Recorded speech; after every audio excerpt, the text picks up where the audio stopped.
அஸ்ஸலாமு அலைக்கும் ஃப்ரெண்ட்ஸ், எல்லோரும் எப்படி இருக்கீங்க? அல்ஹம்துலில்லாஹ் நாங்கள் எல்லோரும் நல்லாயிருக்கோம். நீங்களும் நல்லா இருப்பீங்கன்னு நினைக்கிறேன். நான் இன்றைக்கி இஃப்தார் ஸ்பெஷலாக நான் வந்து க்ரீமியான ஒரு பாயாசம் தாங்க செய்ய போகிறேன். சூப்பரான டேஸ்ட்டில் இருக்குங்க. ஒரு கப் அரிசி மாவு இருந்தால் போதும், இந்த ரெசிபியை நீங்கள் வந்து ரெடி பண்ணிடலாம். இப்போ வாங்க எப்படி செய்யலான்னு பார்க்கலாமா? அதுக்கு ஃபஸ்ட்டு ஒரு பவுலில் ஒரு கப் அரிசி மாவு சேர்த்துக்கிறேன். ஒரு 1/4 ஸ்பூன் அளவுக்கு தூள் உப்பு சேர்த்து ஒரு ஸ்பூன் வச்சு நல்லா மிக்ஸ் பண்ணி விட்டுருங்க. இப்போ வந்து தண்ணி நல்லா கொதிக்க வச்சுருக்கேங்க. சுடு தண்ணி எடுத்து ஒரு டம்ளர் நம்ம கொஞ்சம் கொஞ்சமாக மாவில் தெளித்து விட்டு நீங்கள் வந்து மாவை ஒரு திக்கான கன்சிஸ்டன்சிக்கு மிக்ஸ் பண்ணி எடுத்துக்கலாம். நம்ம இடியாப்பத்துக்கெல்லாம் எப்படி மாவு மிக்ஸ் பண்ணுவோமோ அந்த மாதிரி நீங்கள் வந்து மிக்ஸ் பண்ணுவீங்க. ரொம்ப லூஸாகவும் இருக்கக்கூடாது, ரொம்ப திக்காகவும் இருக்கக்கூடாதுங்க. நம்ம சுடு தண்ணி போட்டு மிக்ஸ் பண்ணுறதுனால நான் வந்து ஸ்பூனால் மிக்ஸ் பண்ணிகிட்ருக்கேன். கையை சுடுன்னு திரும்ப வந்து நம்ம கையை வச்சு நல்லா மாவுகள் எந்த ஒரு கட்டிகள் இல்லாத நீங்கள் வந்து மிக்ஸ் பண்ணி விட்டுருங்க.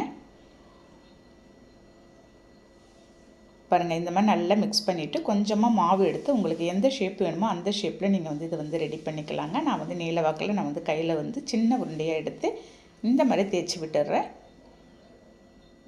இதே மாதிரி நான் எல்லாத்தையும் செஞ்சுக்க போகிறேன். அதே மாதிரி குட்டி குட்டி பால்ஸாகவும் நமக்கு தேவையான சைஸில் நீங்கள் வந்து செஞ்சு ரெடி பண்ணிக்கலாம். அவ்வளோ அருமையாக இருக்குங்க. செம்ம கிரீமியாகவும் சூப்பராகவும் இருக்கும். இந்த ரெசிபிக்கு நீங்கள் பால் வந்து ரொம்ப திக்காக நீங்கள் வந்து எடுத்துக்கிட்டிங்கன்னா நல்லாவே இருக்குங்க. பாருங்கள், எல்லா மாவையும் நான் வந்து ரெடி பண்ணிவிட்டேன். இது அப்படியே இருக்கட்டும். இப்போ வந்து இதுக்கு வந்து ஒரு பவுலில் 1 லிட்டர் அளவுக்கு நான் வந்து பசும்பால் காய்ச்சி தாங்க ஆற வச்சுருந்தேன். இப்போ அதை எடுத்து நம்ம சேர்த்துக்கிட்டு என்னால் இன்னொரு டைம் நான் வந்து கொதிக்க விட்டுற போகிறேன். பாருங்கள், நல்லா பால் கொதிக்கட்டும். நம்ம இந்த ரெசிபிக்கு திக்கான பால் இருந்தால் தாங்க நல்லாயிருக்கும். அதே மாதிரி நீங்கள் கடையில் பாக்கெட் பால் வாங்குறத ஸ்கிப் பண்ணிவிட்டு நீங்கள் இந்த மாதிரி பசும்பாலில் செஞ்சு பாருங்கள். டேஸ்ட் வந்து சொல்லவே தேவையில்ல, அல்டிமேட்டாக இருக்கும். நம்ம ரெடி பண்ணி வச்சுருந்த இந்த அரிசி மாவு கொழுக்கட்டை எடுத்து ஒன்றா அதோடு சேர்த்துட வேண்டியதுதாங்க. இங்கே ஒரேடியாக எல்லாத்தையும் மொத்தமாக அப்படியே கொட்டி விட்டுறாதீங்க. ஒன்றோட ஒன்று அப்படியே மிக்ஸ் ஆன மாதிரி ஆகிடும். ஒன்று அலைக்காக எடுத்து நீங்கள் போட்டுட்டு கரண்டி வச்சு இந்த மாதிரி லேஸாக மிக்ஸ் பண்ணி விட்டுருங்க. ஏன்னா நமக்கு வேகம்னு நீங்கள் ஆரம்பத்துலேயே ரொம்ப போட்டு கரண்டி வச்சு மிக்ஸ் பண்ணிட்டிங்கன்னா எல்லாமே கரைஞ்சா மாதிரி ஆகிடுங்க. இந்த மாதிரி மூடி போட்டு ஃப்ளேமை வந்து கம்ப்ளீட்டாக சிம்மில் வச்சு நல்லா இந்த மாதிரி திக்கான ஒரு கன்சிஸ்டன்சி வர வரைக்கும் வேக வச்சுருங்க. எனக்கு வந்து 1 லிட்டர் பால் வந்து எனக்கு 1/2 லிட்டர் வர வரைக்கும் நான் வந்து வேக வச்சு எடுத்துருக்கேங்க. கையால் நீங்கள் எடுத்து பார்த்தீங்கனாலே தெரியும் நல்லா வெந்தது ஒரு கன்சிஸ்டன்சி.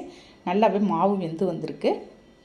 இப்போ இந்த சமயத்தில் ஏலக்காய் தூள் பண்ணி வச்சுருந்தேன். ஒரு 3 ஏலக்காய் அதோடு சேர்த்துட்டு ஒரு 3 ஸ்பூன் அளவுக்கு நாட்டு சர்க்கரை சேர்த்துக்கிறேங்க.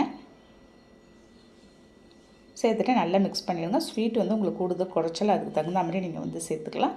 நான் வந்து மீடியமாக சேர்த்துருக்கேங்க. இப்போ வந்து துருவி வச்சுருந்த பாதாம் எடுத்து நான் அதோடு சேர்த்துக்கப்புறம் உங்கள்கிட்ட எந்த நட்ஸ் இருக்கோ நீங்கள் இந்த சமயத்தில் சேர்த்துக்கலாம்.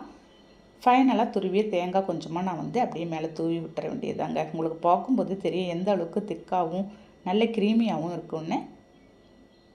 அவ்வளோ அட்டகாசமான டேஸ்ட் இருந்துச்சுங்க. செஞ்ச உடனே எல்லாமே எங்கள் வீட்டில் காலி பண்ணிவிட்டு வாங்க. இந்த ரெசிபி அரிசி மாவு 1 கப்பு இருந்தால் போதுங்க. நீங்கள் இன்றைக்கே கூட ட்ரை பண்ணி பார்க்கலாம். இந்த ரெசிபியை நீங்கள் வந்து அப்படியே சூடாக எடுத்து நான் ஒரு பவுலில் எடுத்து ட்ரான்ஸ்ஃபர் பண்ண போகிறேன்.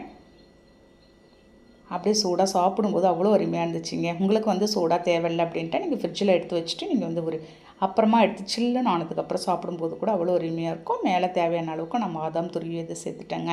அவ்வளோதாங்க. அட்டகாசமான டேஸ்ட்டில் இன்றைக்கி ஒரு இஃப்தார் ஸ்பெஷலாக ஒரு ஸ்வீட் ரெடி பண்ணியிருக்கேன். நீங்களும் கண்டிப்பாக ட்ரை பண்ணி பாருங்கள், நல்லாயிருக்கும். இந்த வீடியோ பிடிச்சிருந்தா அப்படியே லைக் பண்ணிவிட்டு ஷேர் பண்ணுங்கள். மறக்காமல் அப்படியே சப்ஸ்கிரைப் பண்ணிவிடுங்க ஃப்ரெண்ட்ஸ். நெக்ஸ்ட் வீடியோவில் பார்க்கலாம். Okay, thank you, by.